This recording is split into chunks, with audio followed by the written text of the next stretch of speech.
Assalamualaikum warahmatullahi wabarakatuh. Perkenalkan, kami dari Ekonomi Syariah 2 kelompok 2 akan menjelaskan sedikit tentang perkembangan komputer dari masa ke masa. Sebelumnya, perkenalkan, nama saya Rizky dan Wahyuni. Saya Dini Anggriani. Saya Anissa. Saya Wahyudi. Saya Muhammad Abdal. Saya Sarul Jayari.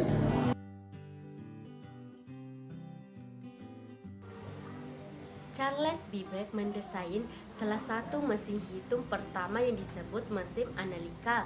Nah, Charles Babbage yang lahir 26 Desember 1792 adalah seorang matematikawan dari Inggris yang pertama kali mengemukakan gagasan tentang komputer yang dapat diprogram.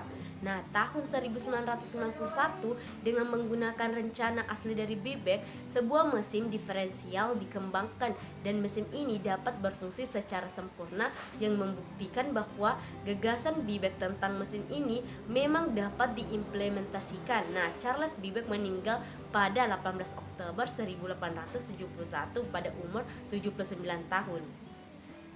Nah, sejarah komputer diawali ketika penemu Inggris Charles Babbage menyelesaikan prinsip-prinsip pemakaian umum komputer digital seabad penuh sebelum perkembangan besar-besaran mesin hitung elektronik terjadi.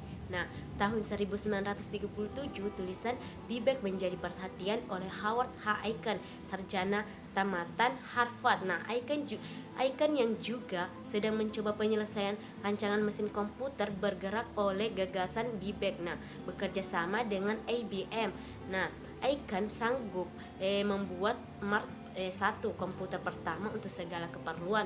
Nah, 2 tahun sesudah Mark I dioperasikan 1946, kelompok insinyur dan penemu lain menyelesaikan ENIAC, yaitu mesin hitung elektronik pertama.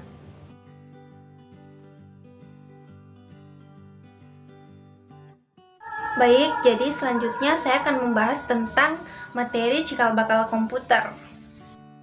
Nah, pada bagian ini membahas tentang komputer yang kita pakai kini sudah tergolong sangat canggih jika dibandingkan dengan saat pertama kali chip prosesnya ditemukan.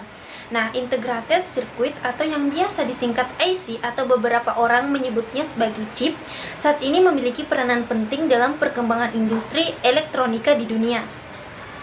Jadi, semikonduktor secara sederhana berarti bahan yang dapat bertindak sebagai konduktor dan dapat pula bertindak sebagai isolator. Nah, ini tergantung pada kondisi yang dialaminya. Selanjutnya, komponen elektronika yang lain seperti resistor dan kapasitor. Kapasitor pun dapat dibuat dari bahan semikonduktor. Nah, meskipun pada umumnya tidak dari semikonduktor.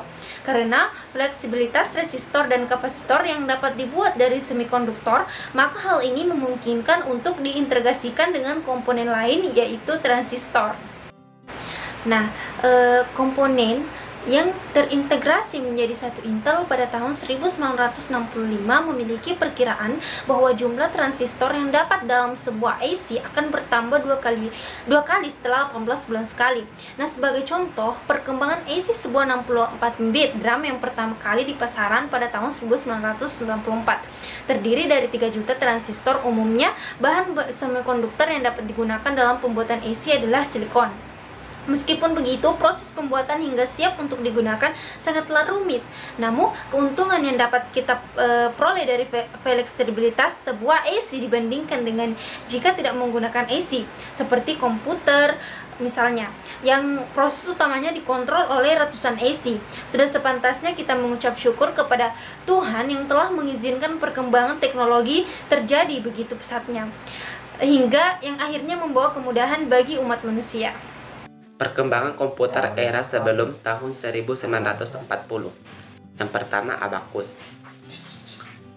Muncul sekitar 5.000 tahun yang lalu di Asia Kecil dan masih digunakan di beberapa tempat hingga saat ini. Dapat dianggap sebagai awal mula mesin komputasi. Alat ini berasal dari Mesir, tetapi telah dibawa oleh orang Cina ke negerinya sehingga berubah namanya menjadi Cipoa. Alat ini memungkinkan penggunaannya untuk melakukan perhitungan menggunakan biji-bijian geser yang diatur pada sebuah rak. Para pedagang di masa itu menggunakan abacus untuk menghitung transaksi perdagangan. Seiring munculnya pensil dan kertas, terutama di Eropa, abakus kehilangan popularitasnya. Yang kedua, kalkulator roda numerik 1. Setelah hampir 12 abad, muncul penemuan lain dalam hal mesin komputasi. Pada tahun 1642, Blaise Pascal, yang pada waktu itu berumur 18 tahun, menemukan apa yang dia sebut sebagai kalkulator numerik, numerical wheel calculator, untuk membantu ayahnya melakukan perhitungan pajak. Alat ini merupakan alat perhitungan bilangan berbasis 10.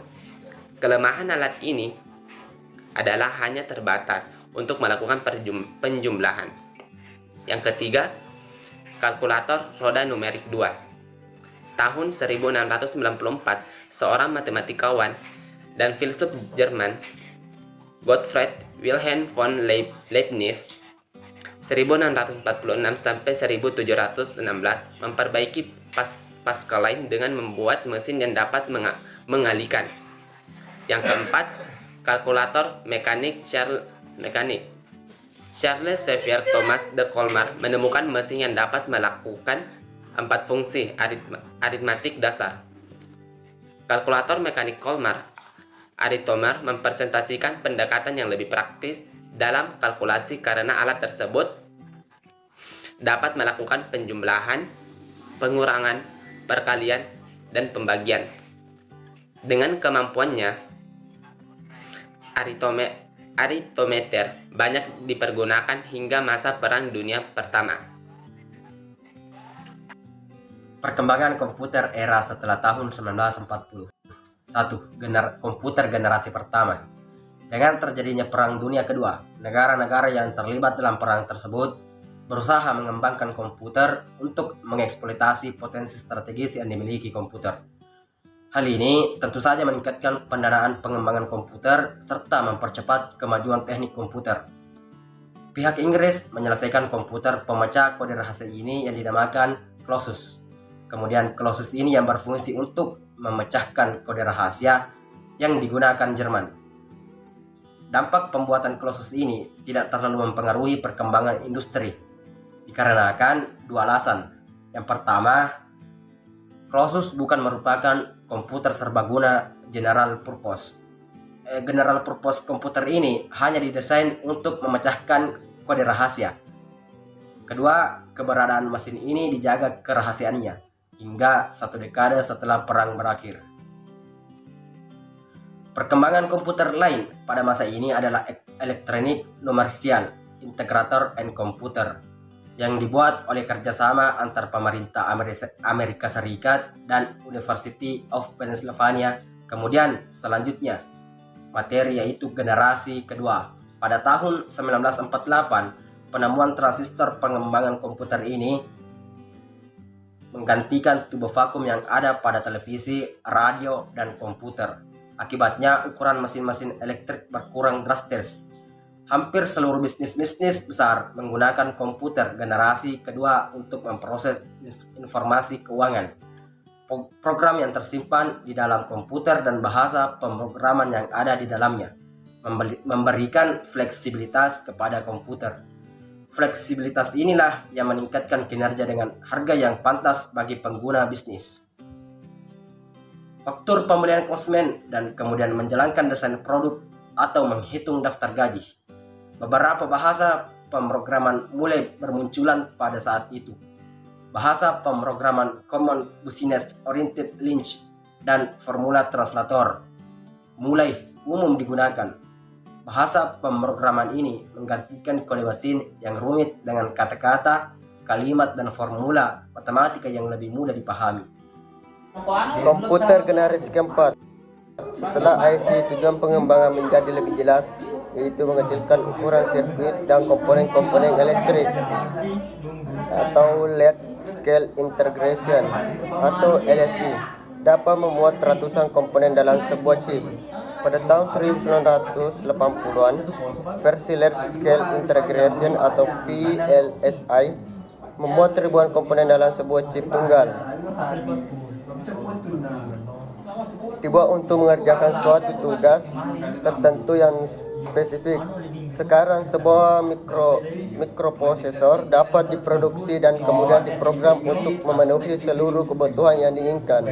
Tidak lama kemudian, setiap perangkat rumah tangga seperti microwave oven, televisi, dan mobil dengan electronic fuel injection dilengkapi dengan mikroprosesor. Perkembangan yang demikian memungkinkan orang-orang biasa untuk menggunakan komponen biasa. Komputer tidak lagi menjadi nominasi perusahaan besar atau lembaga pemerintah. Komputer generasi kelima sampai sekarang.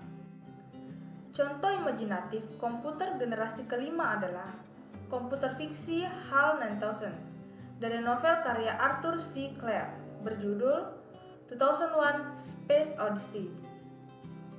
HAL menampilkan seluruh fungsi yang diinginkan dari sebuah komputer generasi kelima. Walaupun realisasi HAL 9000 masih jauh dari kenyataan, banyak fungsi-fungsi yang dimilikinya sudah terwujud. Beberapa komputer dapat menerima instruksi secara lisan dan mampu meniru nalar manusia. Kemampuan untuk menerjemahkan bahasa asing juga memungkinkan. Banyak kemajuan di bidang desain komputer, dan teknologi semakin memungkinkan pembuatan komputer generasi kelima. Dua kemajuan rekayasa adalah kemampuan pemrosesan paralel dan teknologi superkonduktor. Jepang adalah negara yang terkenal dalam sosialisasi jargon dan proyek komputer generasi kelima.